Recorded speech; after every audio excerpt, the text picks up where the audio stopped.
Well, good evening on this Christmas Eve. It's a joy, it really is, for me to be able to share a few moments with you this evening. Of course, this was not our original plan. Joe and I were so looking forward to being at the Christmas Eve service tonight at the church. We were very excited about the opportunity of being in Indiana to begin our time of ministry through the service this evening and then worship on Sunday. And we had said all along as we were planning for these two special events that there wasn't anything that would keep us from being there unless it was something beyond our control. And definitely this weather that has somewhat crippled our country is beyond all of our control. There isn't anything that any of us can do anything about it. And while we don't enjoy it, maybe the best thing that we can do is stay in and try to stay warm. I began talking with some of the elders early in the week when we started seeing the weather forecasts.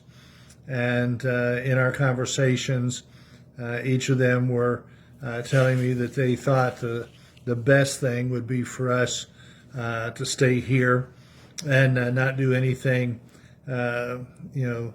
courageous by trying to drive through the mountains of Tennessee in order to get to Indiana. And our son-in-law sent us a weather report of what it was going to be like in Cincinnati. And when Joe read that, she said, well, let's just go on to Lebanon and bypass going to be with the kids. And I said, the weather's going to be worse in Lebanon than it is in Cincinnati. And that has seemed to be proven. Talked with a couple of people yesterday and today, and indeed the temperatures that you're having far exceed what we're dealing with here.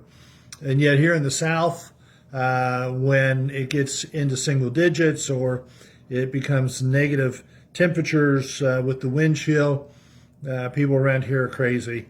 They're not used to anything like that. It's been 6 or 8 years since any type of weather like this, and so it's just not been anything that we felt would have been smart to try to do.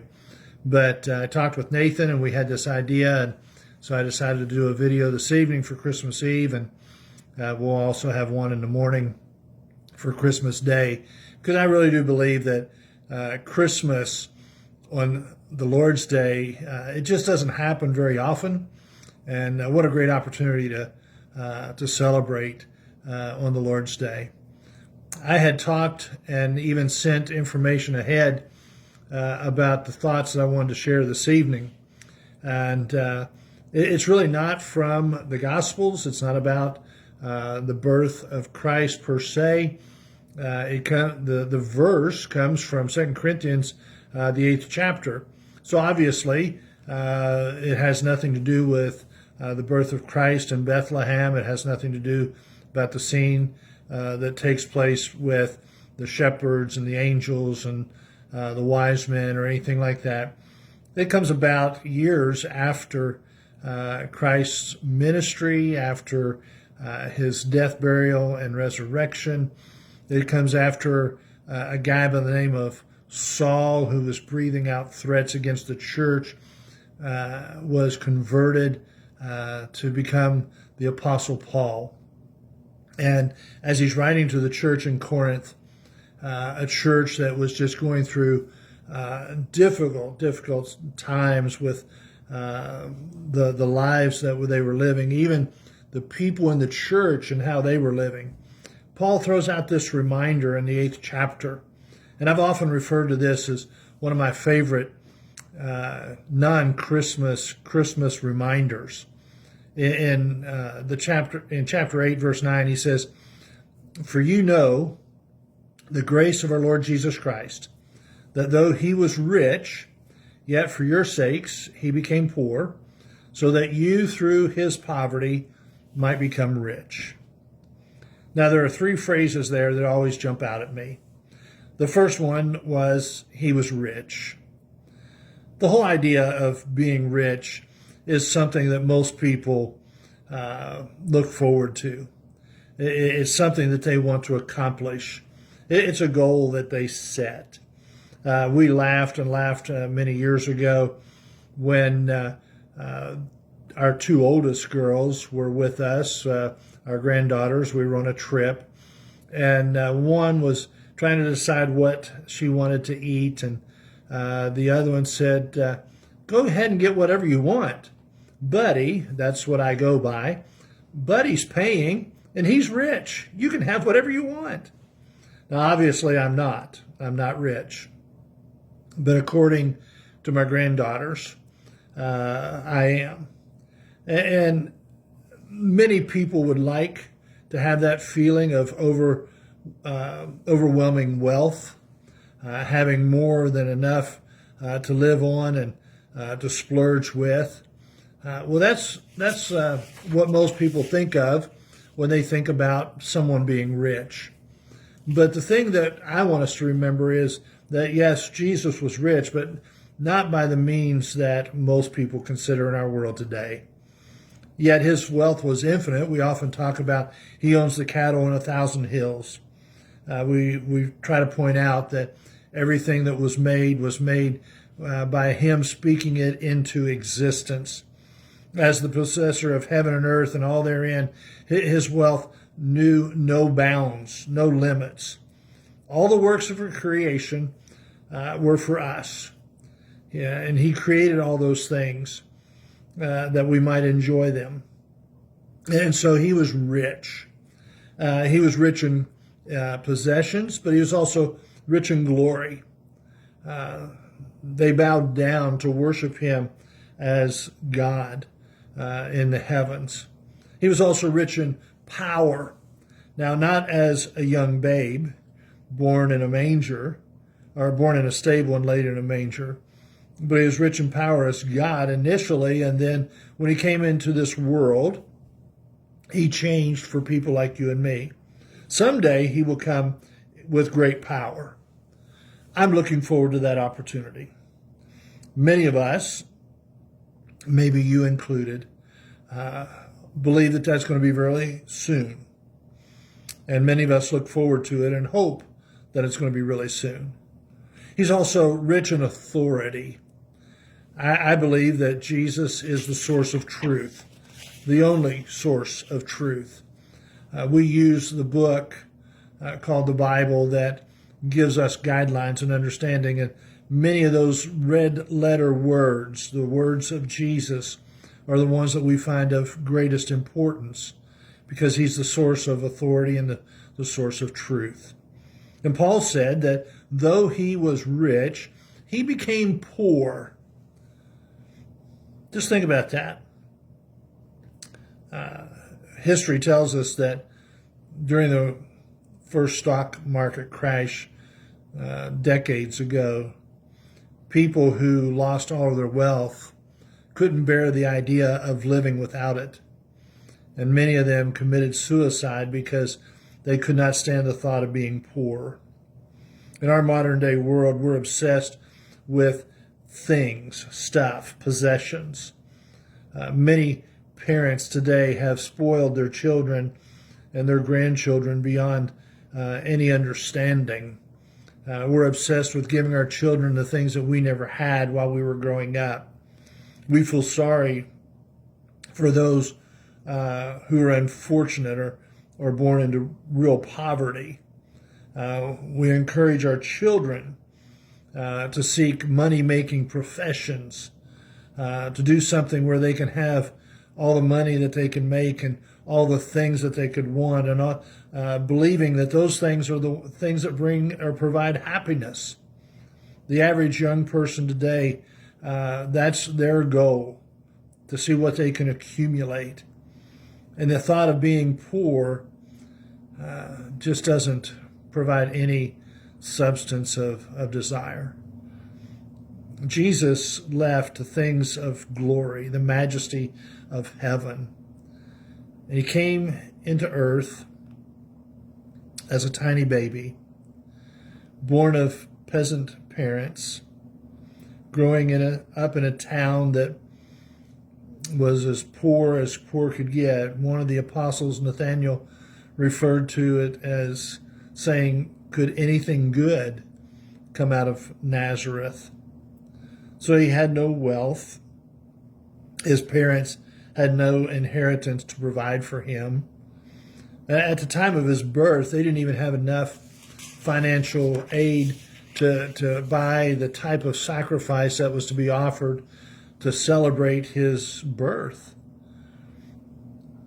His newborn skin was wrapped in strips of cloth.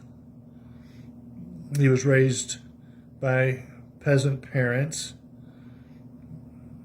and he was poor by every sense of the imagination. Many of his disciples were poor, just a few were men of wealth. There were times that it was difficult for them to find a place to sleep or food to eat. The rich of his day wanted nothing to do with him. They were only looking for opportunities to trap him, that they might get rid of him. He was rich beyond our imagination and became poor beyond our desire, that we might be rich. Paul finishes his thought in such a way that we might be able to understand the reason that God would make such a choice, to give up the majesty of heaven, become poor as a babe in the form of a young child. He left his great wealth to become poor that you and I might become rich. He sacrificed everything that we might have something. He laid aside his glory that we might enter into glory. He gave it all up that we might receive it all. He walked to Calvary that you and I might someday walk the streets of gold. He was crowned with a crown of thorns that someday we might have a crown of glory. He died that we might have life. He suffered that someday we might reign with him. We might truly be rich. And it's not in the thoughts and possessions and the things of this world. Most of us know that real riches are not things that can be bought.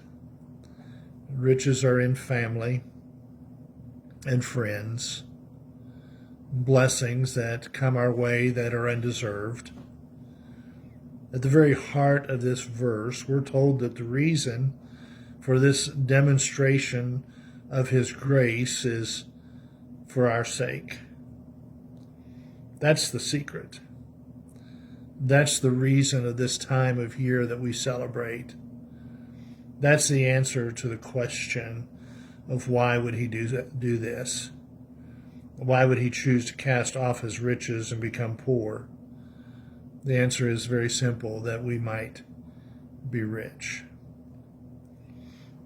When I was in New Brunswick last month, I think I brought the message that day to a conclusion with a reminder that God's love is an in spite of type of love. He loves us in spite of the dumb things we do. He loves us in spite of the things that we say, the times that we disappoint. He loves us even in spite of the things we don't do that we know we should. Paul said God demonstrates his love for us in this way. While we were still sinners, Christ died for us. While we were unlovable, his love was overwhelming. And he left the glory of heaven and took on a robe of poverty that we might have a robe of righteousness. That's what we celebrate on Christmas Eve or Christmas Day. or actually all year through. I really hope that you have a great time of celebration today and tomorrow. I'm going to be back on here tomorrow around 10 o'clock with a message of just a portion of what I had planned to share on Christmas morning. I can't think of anything more exciting than having a service on Christmas Day. So I hope that you'll join us. And Joe and I truly do look forward to being able to get to Lebanon just as soon as possible. We'd ask that you continue to pray for everything to move quickly, the transition to be smoother, and that very soon we'll be able to work together to His honor and His glory. Good night.